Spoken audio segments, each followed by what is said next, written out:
Shalom, one and all, but especially the one. That's you. I am so excited you are here to count the Omer with me today. We're fixing to count day number 29 of the Omer after sundown tonight. I want to stop and acknowledge there is a traditional custom among those who count the Omer to not say what number it is that you're going to count until after you count it, so much so that there's a joke about it. One of my teachers told me this joke. This person during the Omer asked their spouse, "What's for dinner tonight?" And their spouse said, "Well, yesterday was meatloaf."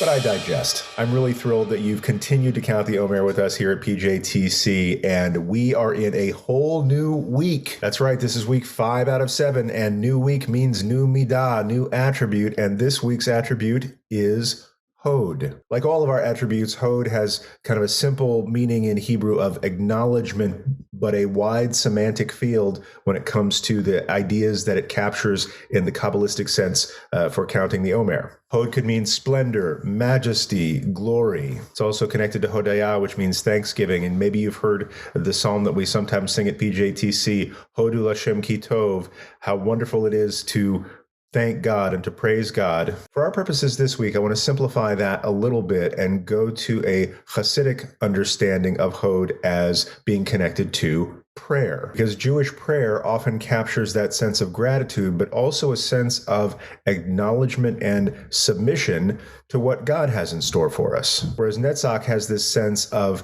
conquering and triumph and endurance for an obstacle that is in our way, Hod gives us the sense of acknowledging, accepting, even submitting to that obstacle, absorbing it, letting it pass through us, and we still end up on the other side. In another interpretation of the Kabbalistic tree of life that connects the different sefirot and the different midot to parts of the human body, Hod is considered to be the attribute of the feet, not the attribute of defeat, the feet. Whereas when we want to do the right thing, the hands are the instrument of our action. It's our feet that puts us in the right place at the right time to act. And this is complicated for me to get my head around, but I love understanding it through this saying of Reb Zalman Schachter Shlomi, who said, Hod is like doing your dirty laundry. You want to look nice and smell fresh when you do the important work of your life, but that takes doing a little bit of grunt work behind the scenes in order to make that happen. And spiritually, that's where prayer comes in. It's that regular spiritual work of, let's say,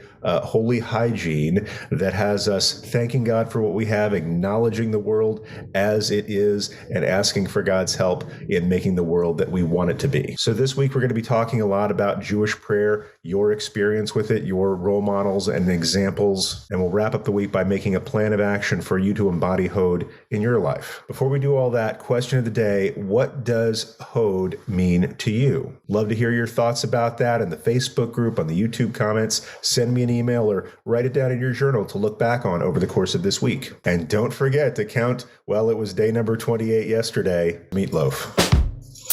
Tonight after dark, and thanks again for joining us for Counting the Omer with PJTC. Until next time, friends, peace.